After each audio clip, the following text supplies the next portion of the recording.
The next topic is about adding graphics, animations, and sound to your PowerPoints. And so there's a number of items here that I think for a large part, you just need to play around with it. I'm going to point out some important concepts, but you just have to look at your tool, at the version of a PowerPoint or whatever application you're using. You just have to practice and play around with it. How do you add clip art? And clip art is nothing more than drawings or illustrations, and some of them are in formats that can be resized to any size without reducing the quality. And I mean any size, because they are mathematically described illustrations. And so for those types of files, the vector graphics, as they're called, the nice thing is you can make them little tiny icons, or you can make them poster size, and there's no blurriness or jagged lines or whatever. Clip art doesn't always come that way. Most of the clip art today is coming as JPEG files, which are photo files, and the bigger you make it, you start to see the pixelation. And pixelation is the blocky dots. And as you zoom in on certain images, that pixelation becomes quite apparent. And photos always have a certain resolution or an ability. How many dots per inch?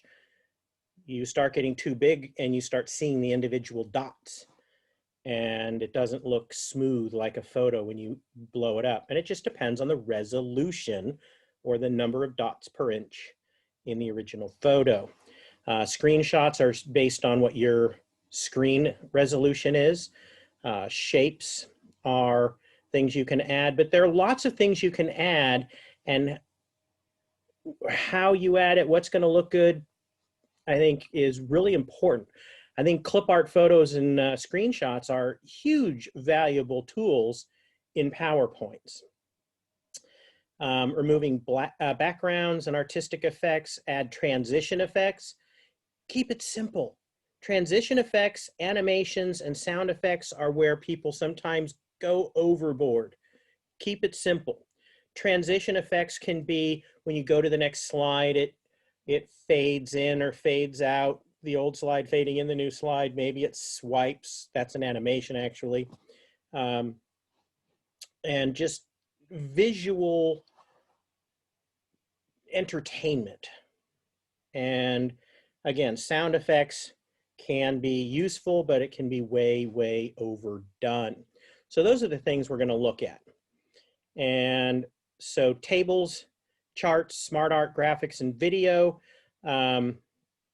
These are all the kinds of elements. So if you have a blank page, there are some artistic choices right in PowerPoint. So if I go to PowerPoint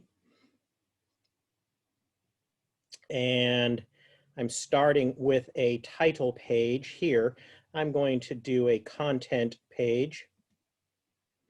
And there are different types of things you can add. I can add a table from Excel. I can add a chart from Excel or some other tool. So a smart art graphic. Again, you can click on these media clips, and you don't have to use these shortcut buttons. They're there, but you can just say insert and choose the type of thing that you are looking for from the insert menu as well. So if you don't have these, that doesn't matter. Even if I'm on a title slide and I want to make something up, I can just say presentation is my title, and I'm going to move that to the top. And I don't care that there's a subtitle there. Maybe I want to just delete. If I don't delete it, it's blank anyway. And I'm going to insert, let's say a shape. There, I just added a shape. What for? Doesn't matter. I'm going to insert clip art. Well, clip art pulls up a box, and I can search for clip art. Maybe I want a flower.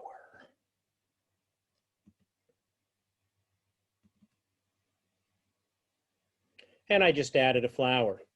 Now, depending on the type of image this is, and I can't tell for sure, I can make that as big or as small as I want without any blurriness whatsoever.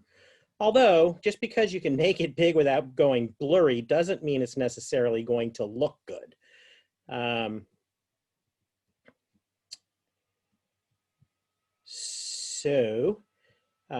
Again, I can add all kinds of things. Now that I've selected a picture, I am in a new tool. The Picture Tools ribbon automatically pops up because I selected this picture, and I can add different types of styles or effects. I can make a picture round. I can put a border around it. I can do all kinds of things, as you see going through here to this picture. And then I can resize and present it rounded corners. All kinds of things that you can't easily do on your own, or they're already pre-built into PowerPoint. Now, these tools are going to be different depending on what version you have, or if you're using some other tool. Anyway, there's a different picture, and I could, add multiple pictures to a presentation if it makes sense. And I just searched flower. You can go online and search in Google Images or Yahoo or Bing or whatever and look for anything you want. Just make sure what you're using it for, it's okay.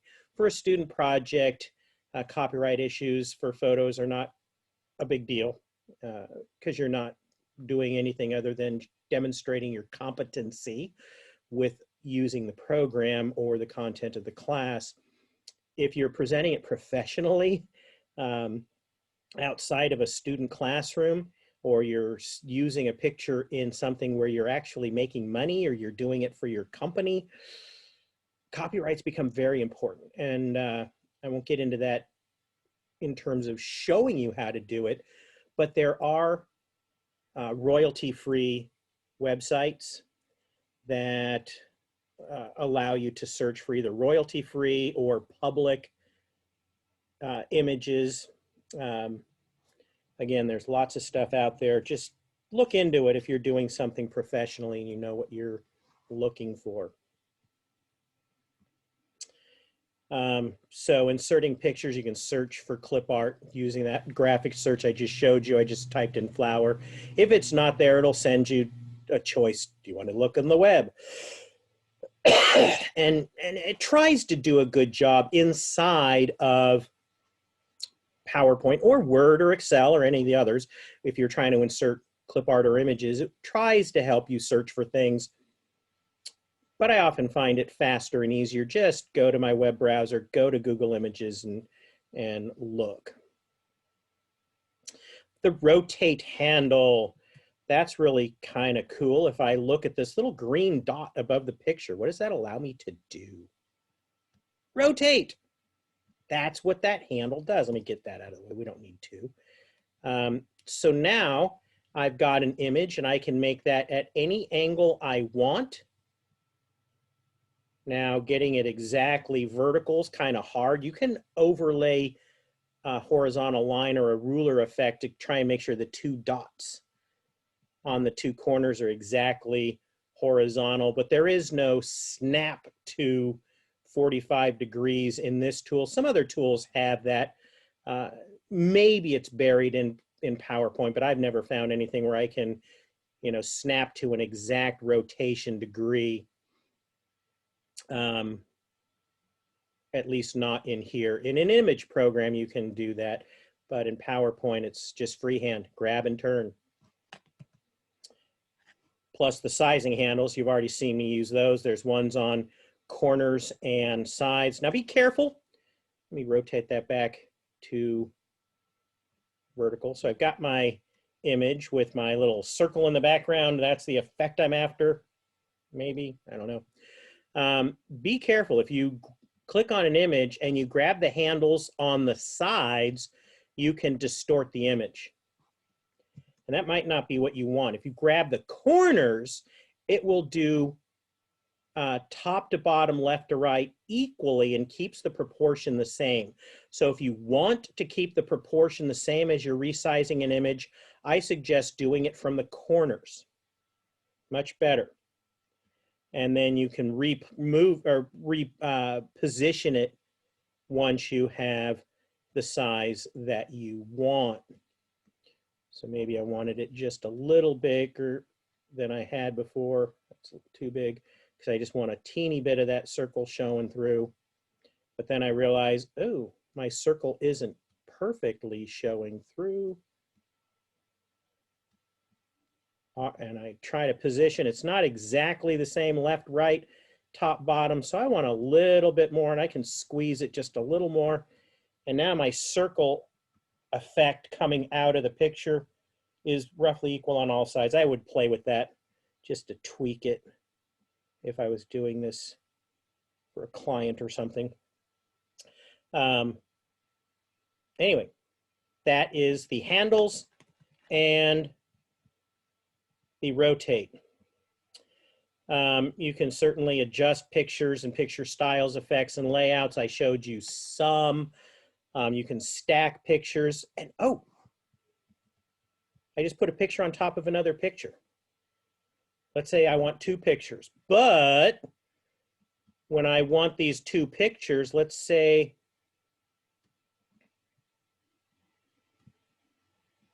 I want the two pictures to be arranged like this, but I want the roses on top of this person's sleeve. How do I do that? Well, I can either send one picture back or bring the other picture to the front. And so I highlight the picture, right click, and I can do send back, bring to front. So I'm going to bring this one to the front. And if there are multiple elements, bring to front means all the way to the front.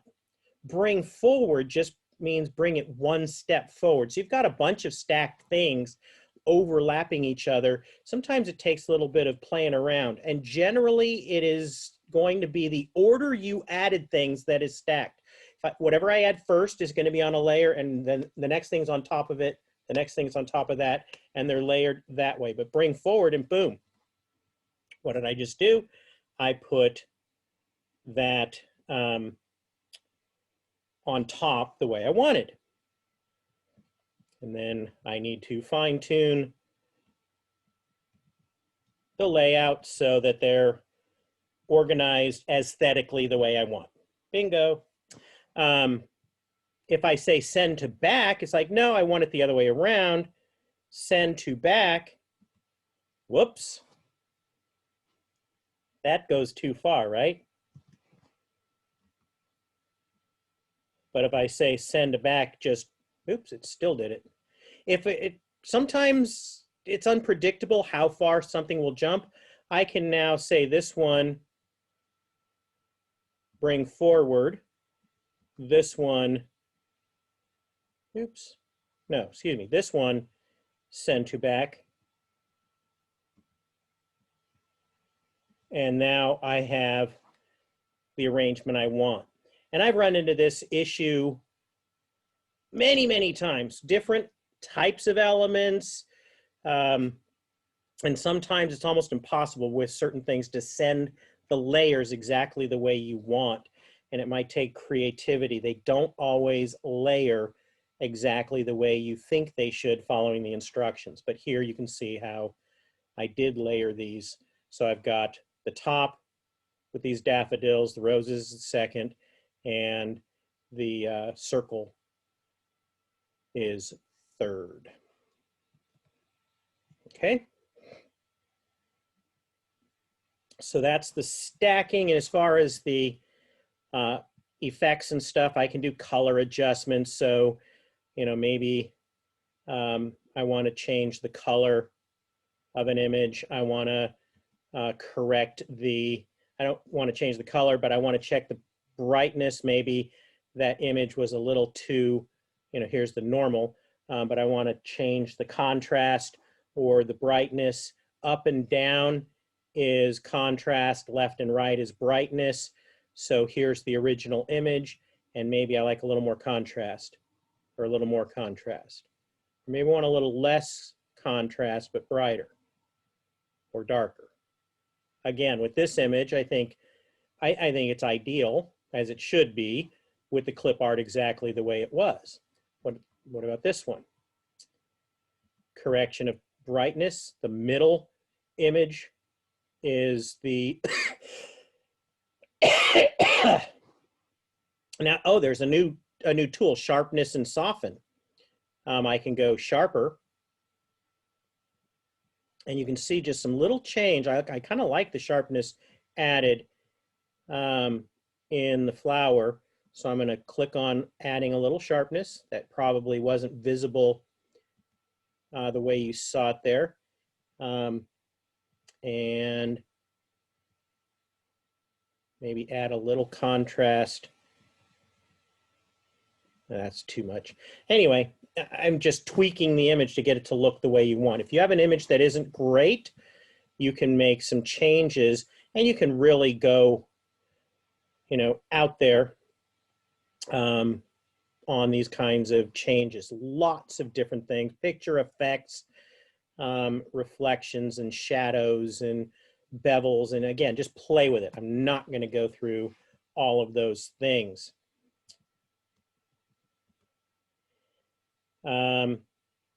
Removing a background. Background is hidden, not deleted permanently. So when you change an image within PowerPoint, you are basically hiding it, but you can unhide it. You're not deleting it. And so background to be removed is something, I'm not going to go through it. Sometimes it works and sometimes it doesn't.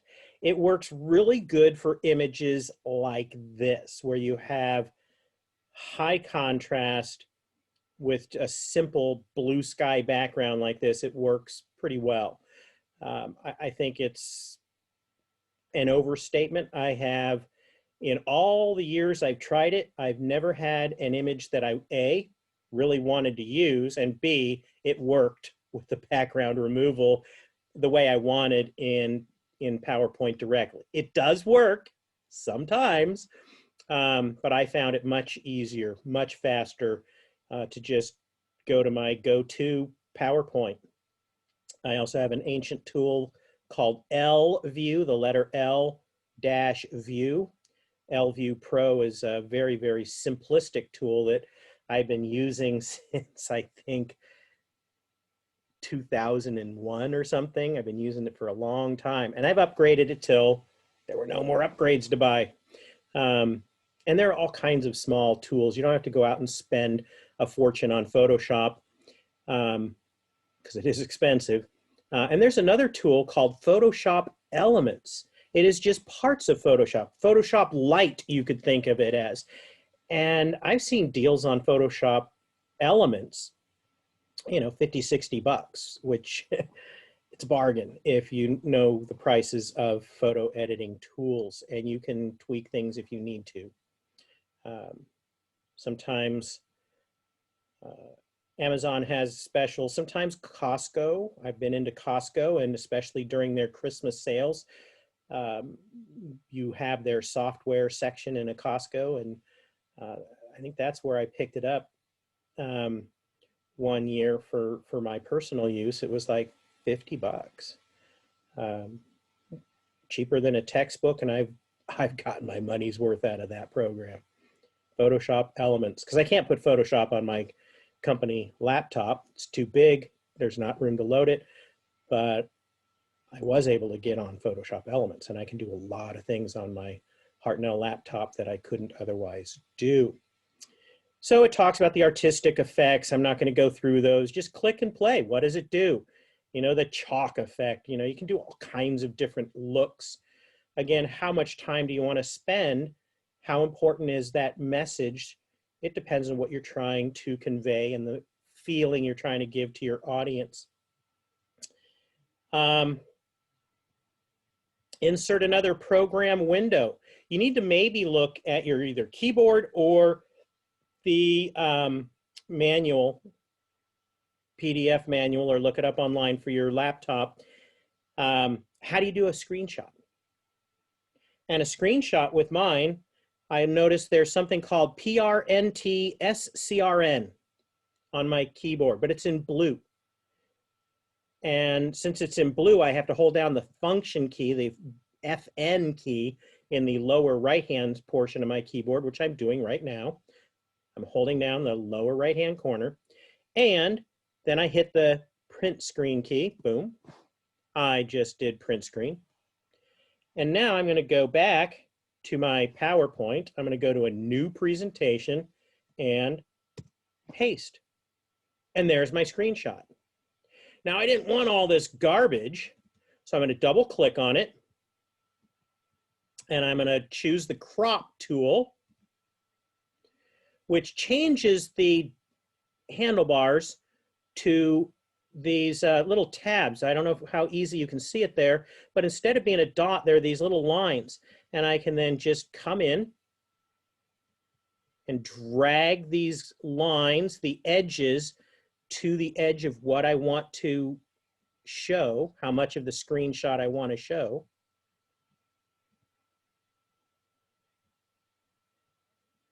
Maybe I don't want that labyrinth logo on this one. And hit enter. Oop. Why isn't it doing it? Oh.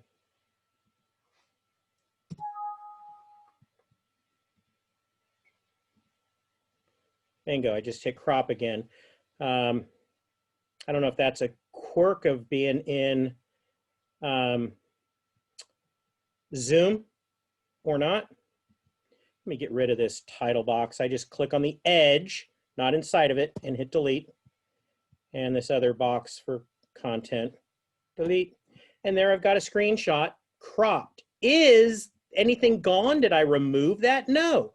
Double click on it and I say crop again. And there's all that stuff I just cropped out. I decide I want the logo. And there it is. There's my screenshot. The advantage of a screenshot, obviously quick and easy. The disadvantage of a screenshot is that it is a photograph. If I do that in Excel, for example, I'm not putting in text or anything. I'm taking a picture of my Excel spreadsheet. If I really want an Excel spreadsheet and maybe want to be able to even edit the numbers after I put it in to tweak some of the things how I want to show it, you need to insert a sheet, a table. You can't just insert a screenshot because the screenshot's not editable unless you put it into a Photoshop Elements or something and treat it like a picture, because it is a picture, okay? So that is a screenshot. And I'm going to take a very short break. Be right back.